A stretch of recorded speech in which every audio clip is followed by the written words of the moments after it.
Welcome to OPTIS, a revolutionary, lightweight, highly tunable tire insert. Installing an OPTIS insert is very similar to installing a traditional inner tube, although the function is completely different. There are a few important installation steps that we'll walk you through right now. The first thing you'll notice about the OPTIS insert is the two-valve assembly. This allows you to independently add air to the OPTIS insert and your tire volume, letting you tune your pressure separately from one another. The valve assembly consists of two normal Presta valves, one inside the black tire valve and one inside the gold OPTIS valve.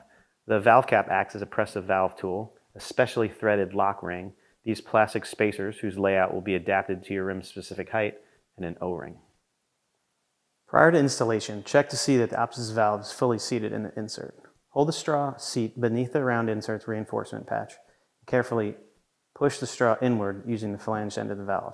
Anytime you remove the spacers and the black tire valve, be sure to hold the gold OPTIS valve so you don't pull it free from the insert.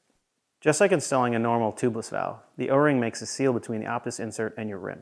It will work with most rims, but your rim may require a special seal. In this case, the O-ring can be switched to whatever seal you were using on your previous tubeless valve. Now we can put a little bit of air in the OPTIS insert.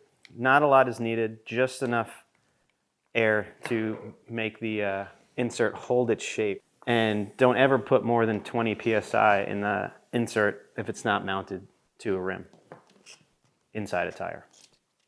Now it's time to install the Odyssey OPTIS insert onto the rim by putting the gold valve through the hole in your rim.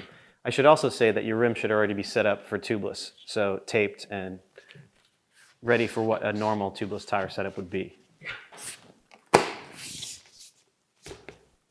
When installing the insert, it's possible that it could get twisted up, as you can see here. So you have to just go around the rim by hand and make sure the insert is centered along the rim and not twisted around. And this one looks pretty good. This is a very important part of the installation. The air for volume of your tire is going into the black valve and going through the hole in the gold valve. So you need to make sure that the two plastic caps on the black valve are lined up with the hole in the gold valve. You want to put pressure on the gold valve from the outside to make sure it's getting pressed all the way in and sealing. Then you can check to see what spacers you may or may not need. If the rim is on the shallower side and the side hole is not above the top cap, then add spacers to the gold OPTIS valve as necessary. On most rims, there will be a gap between the top cap and the black tire valve and the threads of the gold OPTIS valve. A small gap of 1 or 2 millimeters is acceptable. Otherwise, one or more plastic spacers will be needed to be installed on top of the black tire valve to make sure that the lock nut can be tightened properly so that the valve seals to the rim. This pressure is similar to that of a standard tubeless valve. Once you're happy with the tire valve alignment, loosen the lock nut up to allow for some movement. With this free, it will be easier to install the tire. Now it's time to install the tire on the rim.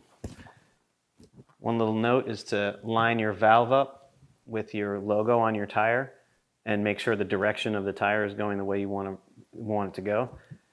So later on, if you ever have an issue, you can line your valve up with you have a locator for your tire and valve. So you're going to put the rim and the insert inside the tire. Like so. Start installing the tire similar to any other way you would install a tire on a rim. Opposite the valve hole, lined up with our logo, and start on one side, putting the bead in between the insert and the rim. Now that you have one side on, you can see that the tire is between the insert and the rim. So make your way all the way around the rim to make sure there's no, you're not pinching the OPTIS in any way. So now you work your way around on the second side, starting opposite the valve so you have the most room to get the tire on. You can find the necessary slack in the tire's bead by working it into the center channel of the rim. And in most instances, you shouldn't need a tire lever. All you should need is some patience. But if you need to let some air out of the OPTIS at any point because you feel like it's hindering you, feel free to do so. Before popping the bead on completely, add your sealant. Use a normal amount of sealant, no need to add extra like with a foam insert that would absorb some of your sealant. You can inject the sealant through the black tire valve, just be sure to blow air in it afterwards to clear out the valve. But we recommend pouring in the sealant this way. We think it is easier and has less chance of clogging the tire valve. Do not add sealant to the gold OPTIS valve. With the tire mounted, you can now tighten the gold OPTIS valve's lock nut. No need to crank this overly tight as it will deform the seal.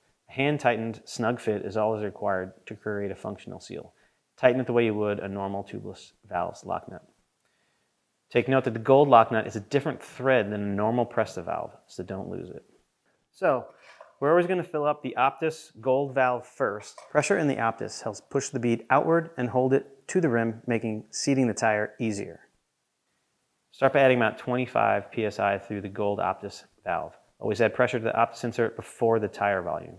Remember that the gold OPTIS valve is for the OPTIS insert and the black tire valve is for your main tire volume. And now that you have the OPTIS pumped up, you can rotate your black tire valve and put in some pressure. This is now your actual tire pressure volume. This is something you can adjust and tune however you like with the combination of the OPTIS pressure. Adjusting the two independent pressures allows you to tune in the ride feel. Now right now we still haven't beaded the tire. So putting this pressure in right now is going to be your normal pings and pangs of getting the tire seated onto the rim. Oh, there you go. Looks like we're beaded. Now you have to do your normal dance of sloshing the tire around again. Get your sealant into all the nooks and crannies. Check all the beads all the way around to make sure that your tire is fully seated. But now we're pretty much ready to put it on the bike, and then you can start fine-tuning the pressure of the OPTIS versus the pressure of your tire valve. Now that you're finished adding the pressure, you can rotate the black tire valve to its out-of-the-way position, making sure you don't unscrew the locking nut. Make sure this is tightened with the same amount of pressure you would use with normal tubeless valves. Now you're ready to install your wheel on your bike and go ride. Have fun experimenting with the OPTIS and tire volume pressure to tune in your preference.